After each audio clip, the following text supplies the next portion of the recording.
7장 25절에서 40절까지 말씀 교독하겠습니다. 고린도전서 7장 25절에서 40절입니다.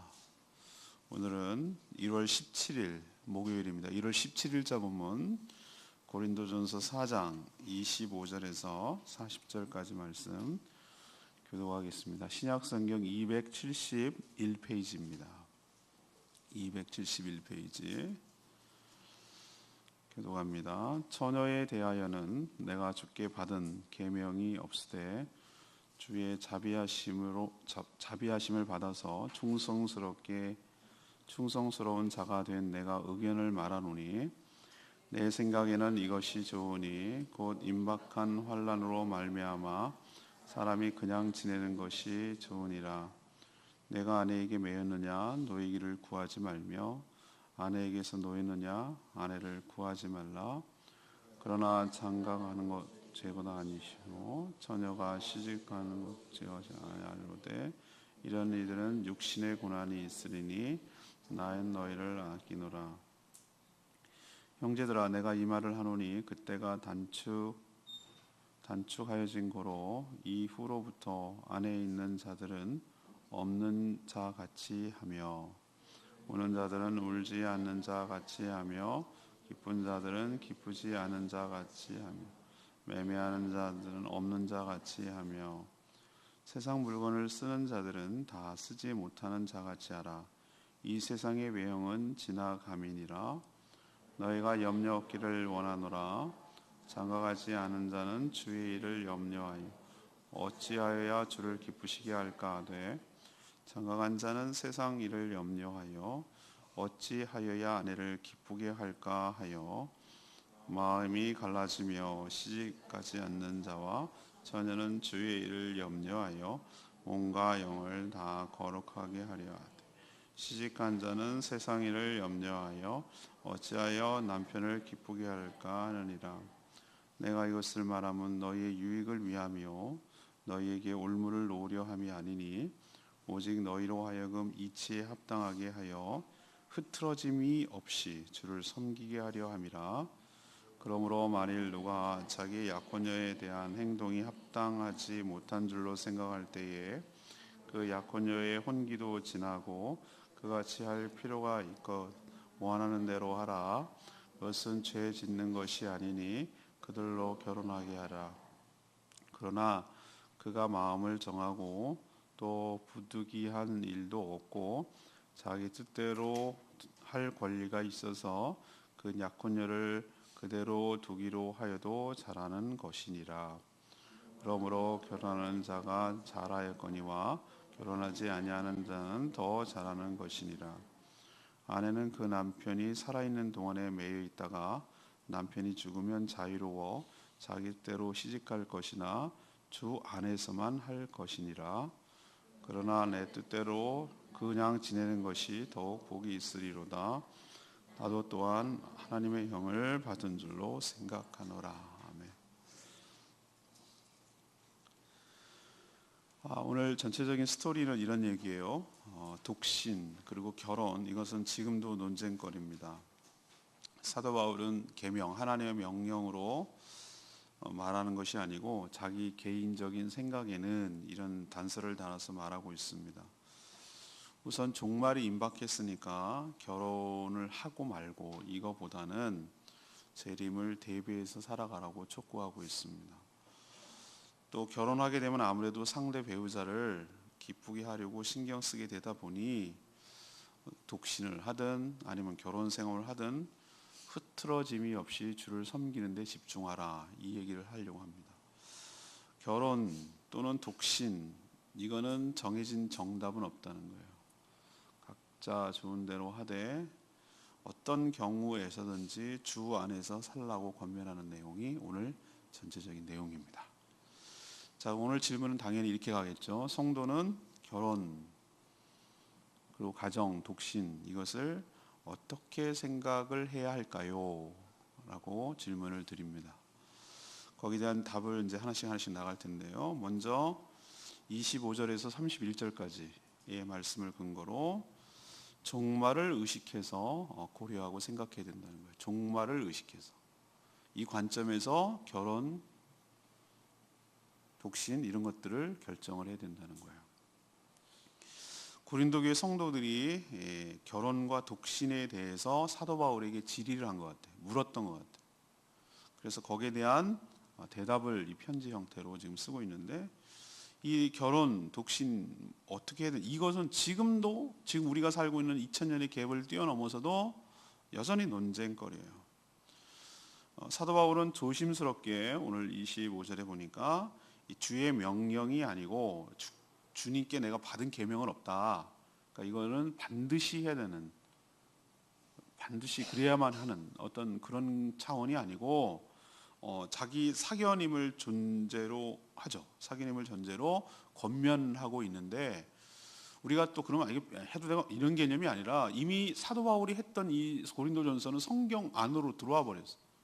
이 자체가 성경의 권위를 갖고 있어요. 베드로 사도도 서로 보완적으로 말했어요. 사도 바울의 편지를 함부로 대하지 말라고 얘기했어요. 그러니까 벌써 그 당시부터 사도 바울의 이 편지의 권위가 상당했던 것으로 보이고, 이미 이 자체에 이렇게 표현했다고 해서 이것을 그럼 뭐 그냥 개인적인 생각이네라고 하면 안 되고, 이 부분도 엄중하게 하나님의 말씀으로 잘 취하고 받아야 될 줄로 믿습니다. 겸손하게 이거는 제 개인적인 의견인데 사도 바울의 권위가 상당하기 때문에 말씀으로 잘 받아야 될 줄로 압니다. 자, 우선 먼저 얘기하는 것이 결혼이냐 독신이냐를 말하기 전에 지금 성도들이 처한 상황을 먼저, 그리고 그 시대를 잘 분별해야 된다는 얘기를 하고 있어요. 그 당시 그리고 지금도 마찬가지고 종말 사상이 팽배했고, 또 예수님이 말씀하신 대로 종말이 전초적으로, 그러니까 최종 종말이 오기 전, 주님이 오시기 전에 반드시 뭐가 있어야 된다는 걸 공통적으로 얘기하냐면 요한계시록도 그렇고 예수님도 그렇고 대환란, 큰 환란이 성도에게 있다는 거예요. 그 전 단계로. 그러니까 그런 것을 종합적으로 염두에 두고 결혼과 독신에 대해서 생각을 하고 고려해야 된다는 뜻이에요.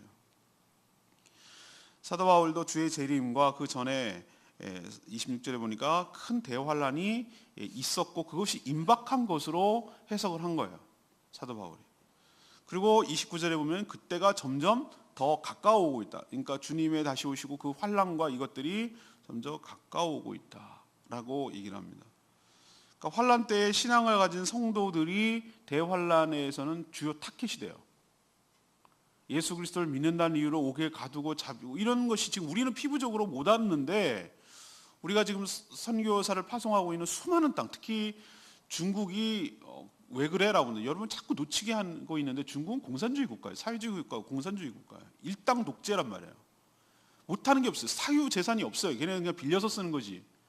그렇기 때문에 그렇게 하는 것이 전혀 이상하거나 낯선 것이 아닌데, 우리는 중국을 잘 몰라. 환상으로 보는 거예요. 우리랑 똑같은 그런 나라로 착각을 한단 말이에요. 지금도 교회를 포크레인으로 무너뜨려 버리고 잡아가고 죽이고 추방하고 얼마나 이런 것들이, 우리는 정말 좋은 나라, 이 대한민국을 그래서 후손에게 잘 물려줘야 될 책임이 우리에게 있는 거예요. 신앙의 자유를 위해서도 그래요. 그렇지만 조금만 벗어나면 이웃 국가에서는 얼마나 많은, 이슬람권에서는 얼마나 많은, 공산주의가는 얼마나 많은 핍박과 환란이 있는지 몰라요.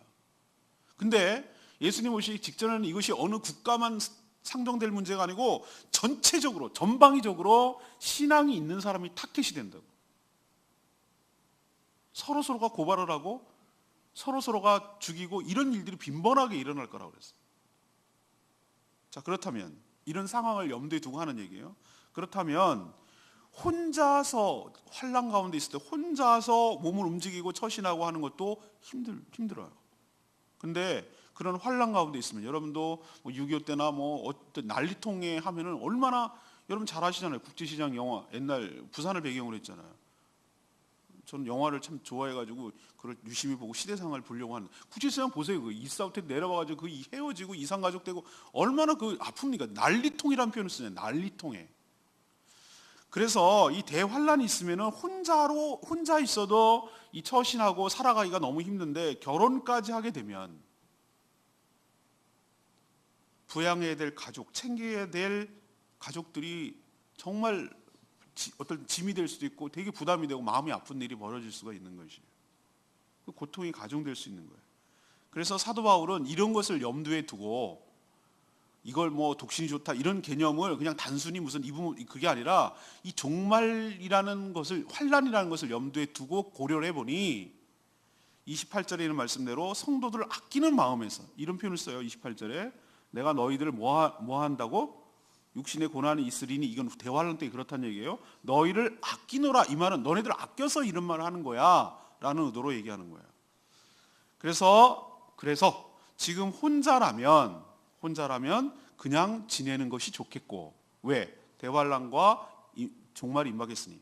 또 사별했거나 이혼 중이라면 배우자를 구하지 말고 홀로 지내라 라고 말하는 이유가 혼자 지내는 게 좋아 이런 개념이 아니라 이 환난과 염두에 두 종말을 의식해서 하는 얘기예요.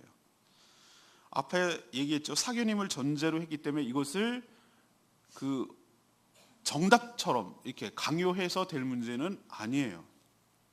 우리도 그러면 이 얘기가 그 얘기네, 혼자 지내란 얘기네 라는 식으로 해석하면 안 되고, 우리는 결혼을 하느냐 혼자 사느냐 또 다시 재혼을 하느냐 이런 것에 매몰되지 말고, 어떤 의식을 하면서 이것을 판단하고 행동해야 되냐면, 주님이 오실 날이 멀지 않았다. 우리는 종말 가운데 살아가고 있다.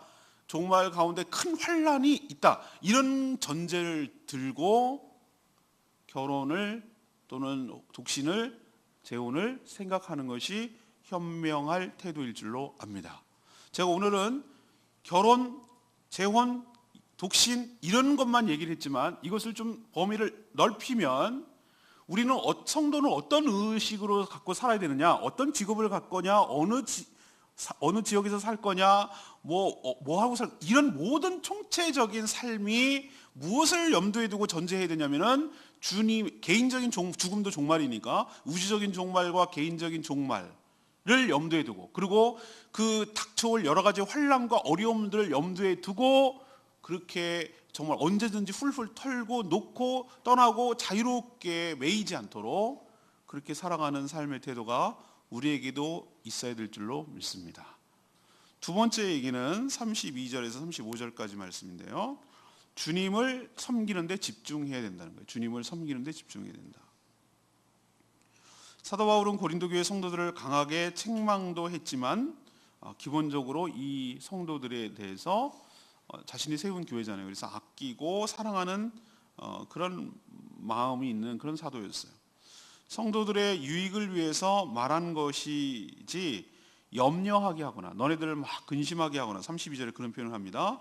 올무를 놔서, 올무라는 것이 발목 잡는 거잖아요. 올무를 놔서 너희들을 괴롭게 하려고 이 말을 하는 의도는 아니야 라고 이런 말까지 붙여가면서 얘기를 해요. 그러니까 너네들 내가 이렇게 말한다고 해서 너네들 갖다가 사로잡아가지고 막 이렇게 목 조르고 막 옥죄고 뭐 이런 의도로 너네들을 하는 뜻이 아니야 라는 것을 이렇게 얘기를 하는 걸 볼 수 있어요.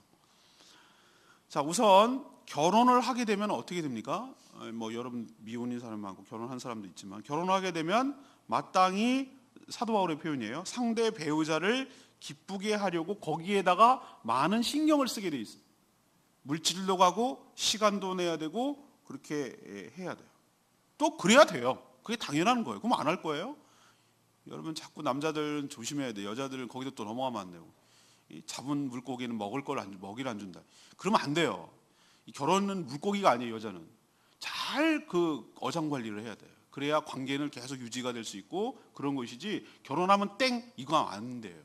끊임없이 해야 돼요.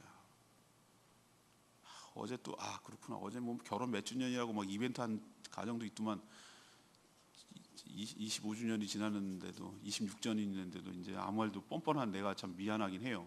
근데 너무 뭐 시간도 없고 막 이러니까 너무 미안한 건 있지만, 분명한 건 틀림없어요. 결혼하게 되면, 결혼하기 전에도 공을 들여야 되지만, 결혼하면 반드시 상대 배우자를 매이게 되고 상대 배우자를 신경 쓰게 되고 의식하게 되고 그 배려를 해야 돼요. 기쁘게 하려고 노력을 해야 돼요. 그렇게 돼요.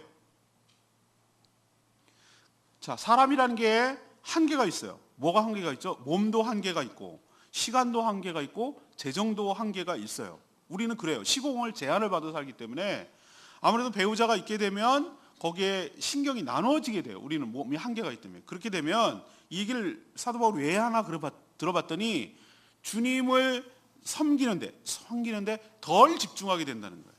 아내를 기쁘게 하고 남편을 기쁘게 하고 거기서 매여 살고 섬기고 이러다 보면은 주님을 섬기는데 덜 집중하고 마음이 나뉘게 되어 있다. 그런 의도로 얘기를 하는 거예요.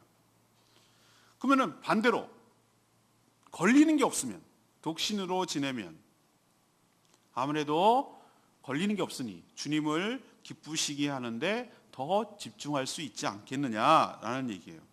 그러나 이것도 역시 정답은 아니다라는 식으로 얘기합니다. 정답은 아니에요. 독신으로 지내든지 또 결혼을 하든지 성도에게 있어서 중요한 것은 무엇인가? 상대 배우자만 아주 가정적이란 말에 함정이 여러분 있어요. 가정적이어야 돼요, 여러분. 가정을 소홀하고 신앙생활하는 건 거짓말이라고 제가 성도들에게 여러 번 얘기하는데, 그건 위선적.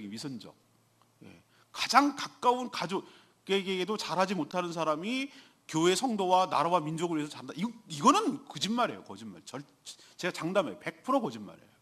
그래서 가정이 엉망인 사람, 가족들의 가장 가까운 사람한테 함부로 하는 사람은 신앙이 좋은가? 절대 좋은 신앙이라고 할 수가 없어요. 장담해요. 그런데 중요한 것은 결혼을 하든지 결혼을 하지 않든지 성도에게서 중요한 것은 35절의 말씀, 35절에 이게 오늘 두 번째 하고 싶은 거예요.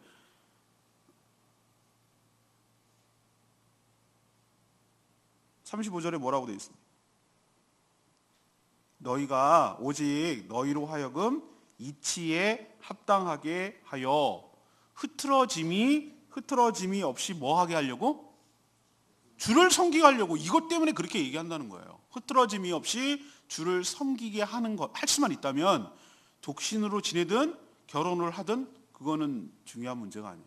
우리 성도에게 있어서 더 중요한 것은 배우자와 가족만을 위해서 가정적이라는 이유만으로 그렇게 살아가는데 매몰돼 버리면 안 되고, 그것을 넘어서서 우리는 어떤 존재들이냐 하면은 주님을 기쁘시게 하며 흐트러짐 없이 살아가는데 더 신경을 쓰고 더 집중해야 될 사람인 줄로 믿습니다.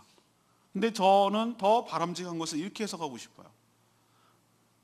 독신으로 지내는 거가 더 비중이 있는 것처럼 사도 바울이 얘기를 하지만, 그냥 저도 사견임을 얘기해서 두 남녀가 결혼을 해서 사랑하는 관계로 결혼을 해서 부부가 더 합심을 해가지고 주님을 함께 잘 섬긴다면 이거야말로 저는 최고라고 생각을 합니다. 사도 바울이 사견임을 하긴 말하길래는 저도 얘기하는 거예요. 혼자서 하는 것보다는 둘이 부부가 잘 섬기는 모습이 그렇게 아름답고요, 시너지 효과도 있고요, 훨씬 더 안정적이고요, 더 분명히 시너지라는 게 1+1이 아니라 2이 넘어선다는 거, 플러스 알파가 있다는 거 아니에요. 이게 시너지잖아요. 제가 보기엔 그런 것 같아요.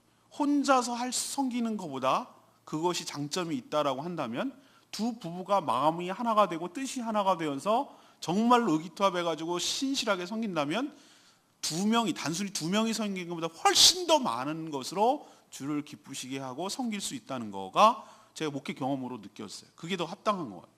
그러니 여러분, 독신이냐 결혼이냐 이런 이분법적으로 더 이게 뭐가 좋냐 이게 좋냐 이런 식으로 접근하지 말고, 독신이 됐든 결혼이 됐든 재혼이 됐든 어떤 결혼 형태든지 간에 주를 흐트러짐 없이 기쁘시게 잘 섬기는 쪽으로 포커스를 맞추며 살아가는 저와 여러분 되기를 소망합니다. 마지막 세 번째는 36절에서 40절까지예요.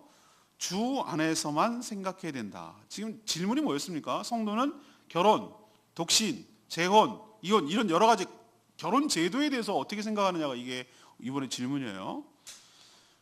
36절 40절은 주님 안에서 생각해야 된다. 안에서만. 자, 독신이나 결혼이냐 재혼이냐 이 문제에 관한 사도 바울의 기본적인 입장은 뭐냐면은 자유롭게 하라는 거예요. 자유롭게 해라. 어느 것이 옳고 그른 문제가 아니고 각 개인이 처한 상황을 고려해야 된다는 게 사도 바울의 기본적인 입장이에요. 그러니까 뭐라고 강요하지 말라는 얘기예요. 하지만 몇 가지 전제가 있어요.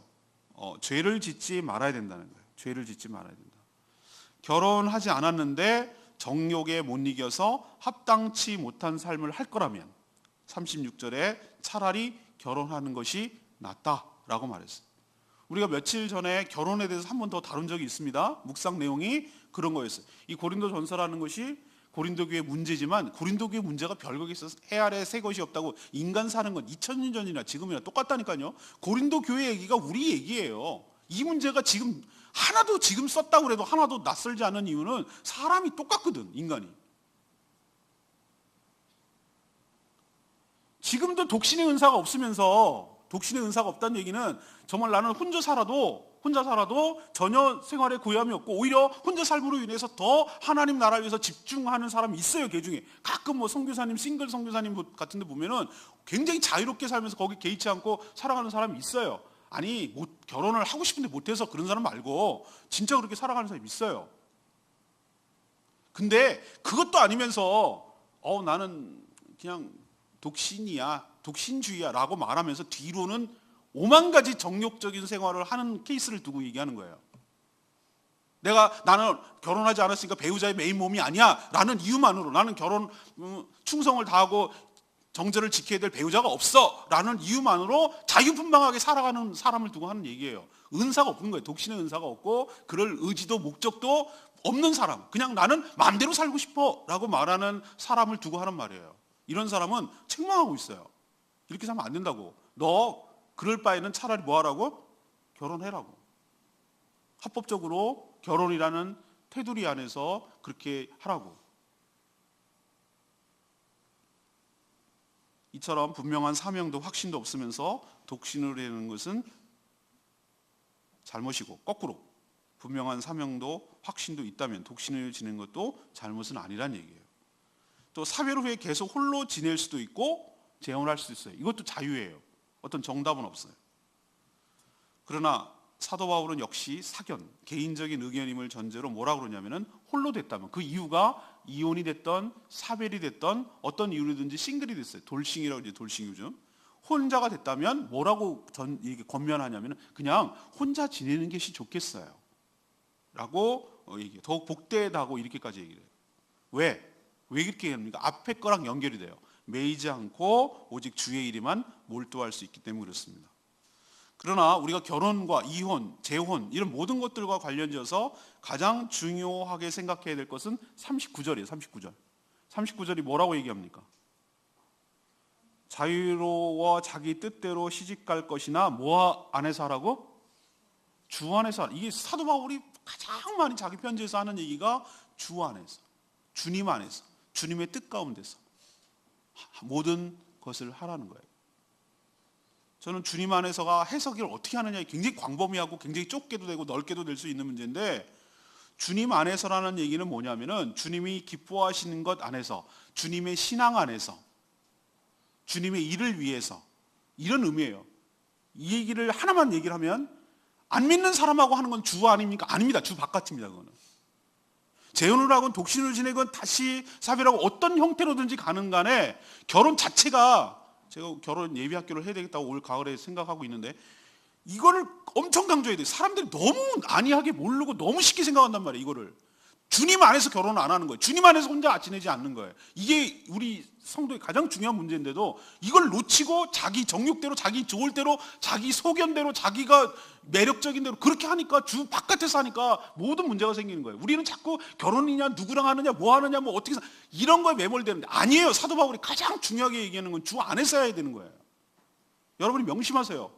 저는 지금 목회를 어마어마하게 태어나면서부터 교회를 떠난 적이, 우리 부친도 목회를 했기 때문에 제가 하나 공통점으로 하는 거, 주 안에서 결혼하지 않았을 때 정말 비극적이더라고. 싱글인 우리 학생들은 잘 들어야 돼. 에이, 뭐 그냥 좋으면 되죠. 예수 믿게 하면 되죠. 누구 마음대로 예수를 믿냐? 누구 마음대로 예수를 믿냐고. 믿는 게 하나님의 은혜이고 주권이고 축복인 줄로 믿습니다. 그건 정말로 결혼하고 싶으면 믿은 다음에 결혼하라니까. 저 사람하고 하고 싶으면. 그게 주 안에서 하는 거예요. 함부로 말하지 마. 이 영이 죽은 사람하고, 좀비하고 결혼하다고 생각하면 돼요. 좀비. 영이 죽은 사람이. 안 믿는 사람은 영이 죽은 사람이라고. 살아있지만 죽은 사람이라고. 성경 그렇게 얘기해요. 산 사람하고 죽은 사람하고 이건 말도 안 되는 얘기예요. 그러니 주 안에서 하라는 것은 같은 신앙 안에서, 주님을 신앙 고백하는 안에서, 주님의 축복 가운데, 교회 안에서 모든 성도들의 축하와 축복 가운데 어떤 형태가 됐든, 독신이 됐든 결혼이 됐든 재혼이 됐든 뭐가 됐든 주님 안에서 이 모든 것들을 생각하는 것이 합당한 태도일 줄로 믿습니다. 이 얘기를 하는 거예요. 지금 결혼이라는 데 매몰시켜서 소재로 썼지만 우리가 이걸 확대시키면 우리가 무엇을 하든지 간에, 결혼뿐만 아니고 뭘 하든지 간에 주 안에서 직업, 진로, 사귐, 뭐든지 간에 항상 생각해야 될 기준, 베이직은 주 안에서 생각하는 저와 여러분 되기를 소망합니다. 레마의 말씀 25절 말씀이 그래요. 내가 주께 받은 계명이 없을 때 첫 번째 나오는 얘기죠. 주의 자비하심을 받아서 충성스러운 자가 된 내가 의견을 말하노니 그랬어요. 저는 사도 바울의 말투에서 그의 조심스러움과 겸손을 느낄 수가 있어요. 나중에 보면 아까도 좀 얘기했죠. 바울의 여러 서신들은 신약 성경으로 들어와서 그 권위가 인정이 되거든요. 우린 지금 개인 편지를 읽는 게 아니라 성경을 읽고 있어요. 고린도전서라는 성경을 읽고 있어요. 사실은 이런 내용도 이미 성경의 권위를 갖는 말들이에요. 우리도 결혼과 독신에 대해 자신의 생각을 정답처럼 말해선 곤란해요. 그래서 제가 며칠 전에 묵상할 때도 그렇게 얘기했죠. 자꾸 나이가 먹어가는 싱글 자매나 성애들 왜 결혼 안 하냐고 막 이런 식으로 압박하고, 그것이 굉장히 뭐라 그럴까, 그 마음에 상처를 줄 만큼 그런 식으로 강요하는 것도 옳지 않고, 그냥 지내 그냥 너무 쉽게 그렇게 독신을 얘기하는 것도 옳지 않아요. 결혼이 죄가 아닌 것처럼 독신도 그래요. 강요하지 말아야 되고요. 중요한 것은 뭐가 됐든 간에 이 결혼과 혼자 지내는 것이 주님을 위한 것인가, 주님 안에서 있는 것인가, 주님을 섬기는 데 도움이 되는 것인가, 이런 여러 가지 주님과의 관계성 속에서 이 모든 것들을 파악하고 바라볼 줄 알고 행동하는 저와 여러분 되기를 소망합니다. 오늘 질문이 뭐였습니까? 성도는 독신, 결혼, 재혼 이런 것들을 어떻게 바라봐야 됩니까? 그럼 좀 더 우리 오늘 살아가는 일용할 양식으로, 그럼 오늘 내가 어떻게 처신하고 어떻게 행동하고 어떻게 분별하고 어떤 것을 붙잡고 어떻게 시간을 쓰고 어떻게 살아야 되겠습니까? 라고 확대할 수 있어요. 말은 결혼과 이혼 이런 것을 소재로 했지만, 그러니까 첫 번째는 어디에 신경을 써야 되는가? 종말을 의식하라는 거예요. 종말. 맨날 종말 얘기, 또 종말 얘기. 그 당시 사람들이 그랬어요. 노아 홍수 때 맨날 저놈의 맨날 비 온다는 얘기. 그러면 안 돼요. 개인적인 종말이, 오늘 여러분이 내일 산다고 보장할 수 있는 사람 아무도 없습니다. 그게 개인적인 종말이에요. 내일 죽으면 나한테는 그게 종말인 거잖아요. 우리가 늘 종말 의식을 가지고 언제든지 오늘 놓고 떠나도 후회 없도록 그 의식을 하면서, 그리고 주님이 다시 오실 것을 의식하면서 그런 모든 것들을 판단하고 행동하며 살기를 원합니다. 두 번째 얘기는, 내가 이렇게 함으로 인해서 주님을 더 섬기는 데 집중할 수 있는가? 거기에 더 열심을 낼 수 있는가? 주님을 기쁘시게 잘 섬길 수 있는가? 여기에 포커스를 두고 판단하고 처신하고. 세 번째는 뭡니까? 주님 안에서 생각하라고. 주 바깥에서 생각하지 말고, 신앙 안에서, 말씀 안에서, 진리 안에서, 성령 안에서 이것들이 정말 합당한가? 라는 것을 판단하고 행동하고 처신하는 저와 여러분 되기를 소망합니다. 오늘 말씀 붙들고 기도하기 전에 479장 부르고 기도하겠습니다.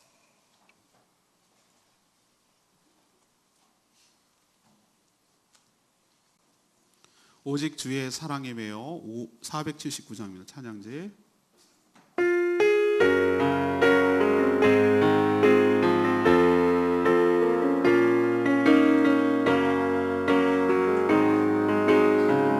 오직 주의 사랑에 매여, 오직 주의 사랑에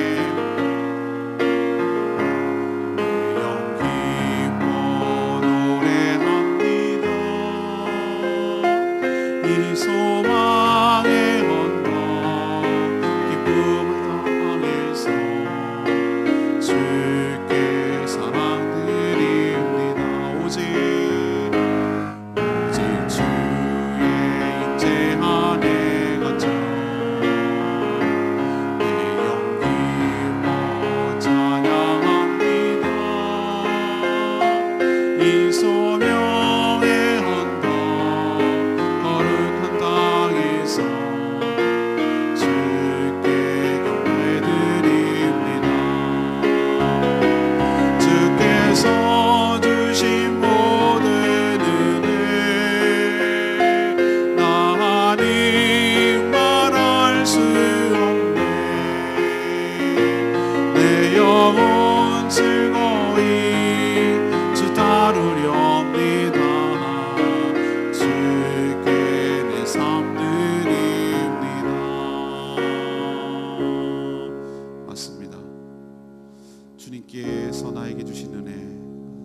즐거워 주님을 따르겠습니다. 주님께 내 삶을 드리겠습니다. 우린 자꾸 누구랑 결혼하지? 언제 결혼하지? 어떻게 결혼 생활하지? 자꾸 거기에 매몰되는데 우리는 하나 커플 더 차원을 넘어서서 생각을 해봐야 돼요. 왜 결혼을 해야 되지? 결혼해서 뭐 하려는 것이지? 누구랑 결혼을 해야 되지? 이걸 다 주님과 연관지어서 생각하고 판단하고 주님을 기쁘시게, 주님을 잘 섬기도록 주 안에서 생각하는 저와 여러분 되기를 소망합니다. 오늘 하루도 그런 기준과 관점에서 하루를 판단하고 하루를 사용하고 하루를 살아가는 저와 여러분 되기를 소망합니다. 그렇게 살게 해달라고 주여 외치며 하나님 앞에 결단하며 기도하겠습니다. 주여 아버지,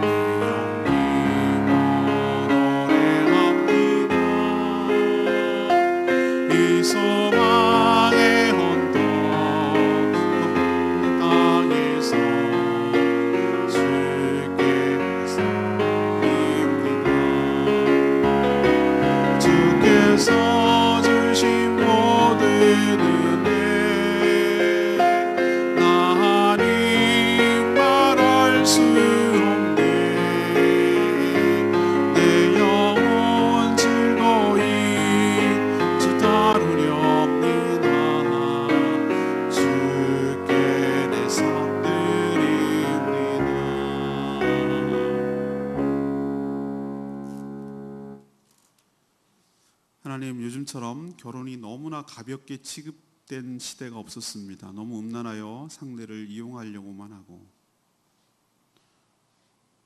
희생과 사랑이 너무나 빈약한 결혼 생활을 하려고 합니다. 개인적이고 너무 이기적입니다. 이런저런 세상의 가치관 따라 정답처럼 얘기하는 독선을 버리고 주의 말씀을 듣게 하여 주시옵소서. 독신으로 살든 결혼하든 주 안에서 하게 하여 주시옵소서. 신앙 밖에서 쾌락을 위해 하지 않게 하여 주시옵소서. 또한 주님을 기쁘시게 섬기는 쪽으로 선택하게 하여 주시옵소서. 재림이라는 우주적인 종말이든 죽음이라는 개인적인 종말이든 가까이 오고 있음을 의식하며 거기에 대비하며 살아가는 저희들 되게 하시고 시대를 분별하는 지혜를 저희들에게 허락하여 주시옵소서. 결혼, 독신 이런 것에 매몰되지 않게 하시고 그것을 뛰어넘어 우리의 삶이 어떠해야 할지 오늘 말씀을 통해 지혜를 얻게 하여 주시옵소서. 오늘도 간구하는 기도마다 응답하여 주시고 기도조차 못하는 자들 위하여 중보기도할 때 그 기도도 응답하여 주시고 우리의 기도가 응답됨으로 우리 삶이 풍요로울 뿐만 아니라 하나님에 대한 신뢰가 더욱 깊어지게 하여 주시옵소서. 말씀과 기도로 하루를 열게 하시고 그것이 내 삶의 길잡이가 되고 일용할 양식이 되게 하여 주시옵소서. 성도제일교회 우리 고등부 학생들 또 오늘 바깥으로 나가서 제주를 이해해 보려고 다닐 때 그 발걸음 한 걸음 한 걸음 인도하여 주시옵시고 보고 느끼고 배운 모든 것들이 이들이 평생 동안 살아가는데 큰 자산이 되게 하여 주시고 교훈을 얻게 하여 주시고 은혜를 경험하게 하여 주시옵소서. 주님께 모든 것 맡겨옵고 예수 그리스도의 이름으로 축복하며 기도합니다. 아멘. 우리 학생들은 조용히 뒤로 나가서 나갈 준비하시고 또 우리 성도님들은 충분히 이들을 위해서 개인 기도, 중보 기도 해주시기를 바랍니다. 오늘 하루도 주님 은혜 가운데 살아가기를 축복합니다.